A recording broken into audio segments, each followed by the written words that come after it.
Alors bonjour et re-bienvenue sur ma chaîne YouTube. Alors aujourd'hui ça va être une vidéo, la première de la sorte. Ce sera une revue ou un test complet de la voiture que j'ai actuellement ici. Donc cette fois-ci c'est la 2009 Hyundai Accent. Donc la version 3 portes manuelle. Et tout au long de la vidéo je vais vous laisser découvrir ce qu'elle offre et puis ses petits défauts. Et à la fin une petite conclusion pour pouvoir déterminer si c'est une bonne voiture ou non.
Alors voilà, nous voici dans la troisième génération de la Hyundai Accent, donc qui a été vendue entre 2005 et 2011, surtout pour le marché nord-américain et le marché asiatique.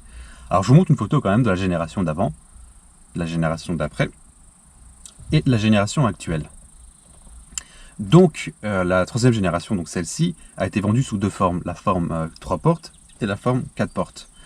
La forme 3 portes et 4 portes avait trois options, trois choix d'options différents. Donc sans option on va dire. La gamme du milieu, il y avait donc les vitres électriques et le verrouillage centralisé en plus. Éventuellement en option l'air climatisé. Et puis la version toute option, donc qui prenait tout ça en compte, plus les feux anti-brouillard, le toit ouvrant et les jantes 16 pouces.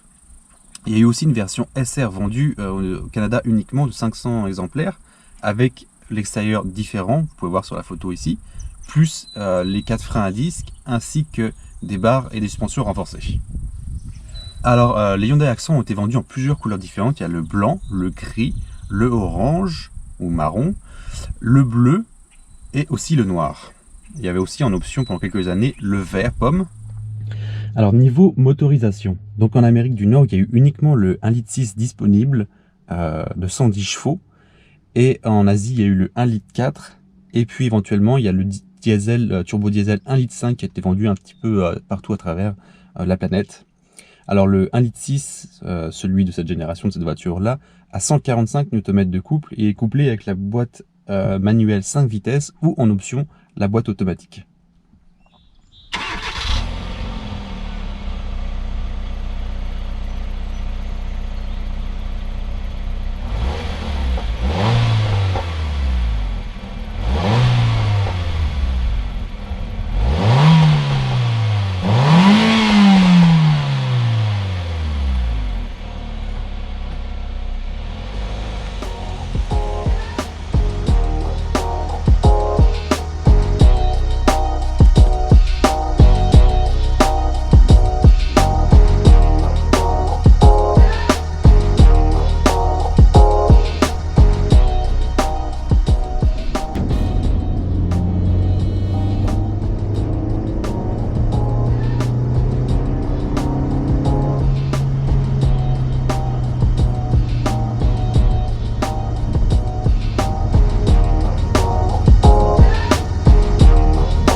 Alors voilà, je peux dire que cet Accent ici est une voiture très légère. Elle est entre 1045 kg et 1250 kg suivant les options.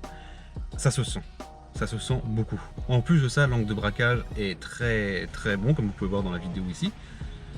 Donc ce qui permet de pouvoir la garer n'importe où. En plus de ça, l'embrayage et la boîte manuelle sont très fluides, ce qui permet de passer facilement les vitesses, donc très bon pour apprendre ou pour ceux qui ont pas envie de galérer tout simplement. En revanche, le fait qu'elle soit légère et que la boîte soit courte rend l'expérience sur l'autoroute un peu déplaisant, parce qu'en 5e à 130, la voiture est entre 3005 et 4000 tours, donc le régime est assez élevé, ce qui est très bruyant et bien sûr qui augmente la consommation. En plus, le fait qu'elle soit légère fait en sorte que sur les routes, surtout ici canadiennes, avec beaucoup de trous, beaucoup de crevasses ou les passages sur les ponts, c'est très bruyant et ça se sent, donc la voiture sautille beaucoup. En revanche, pour ce qui est de la ville ou des petites routes, elle est impeccable. Elle traîne environ entre 3500 $ et 1000 $, donc le prix, suivant les options, le kilométrage et la qualité. Donc là, celle-ci est à 147 000 km, elle est environ à 3500 $ parce qu'elle est impeccable et toute option. Ce qu'on peut dire d'autre, donc de négatif, autre que le fait que la boîte soit très courte sur autoroute, et éventuellement les places arrière. Alors, il faut savoir, si vous prenez une voiture 3 portes, souvent les places arrière ne sont pas très spacieux. En revanche, je tiens quand même dedans. Donc je vais vous montrer là, ici sur cette prochaine vidéo, que j'ai de l'espace. Alors voilà ce qui est des places arrière. Donc, malgré que ce soit une 3 portes, c'est sûr que c'est pas super spacieux, mais relativement, j'ai de la place pour les genoux ici et au-dessus de la tête. Alors je suis pas très grand non plus, mais le siège conducteur ici est réglé pour ma taille. Donc on va dire que 2 personnes comme moi peuvent tenir l'un derrière de l'autre. Alors niveau fiabilité, donc cette voiture je l'ai eue pour plus de 30 000 km et elle a 147 790. Elle a été très fiable. Donc j'ai eu beaucoup de frais de maintenance, mais ça c'est normal, tels que les freins, les injecteurs, bon, les filtres bien sûr, et l'échappement. Niveau fiabilité, donc globalement ces petites voitures là sont fiables. Il faut juste vérifier la rouille au niveau carrosserie, donc surtout au niveau des bas de porte et dans les garde-boue.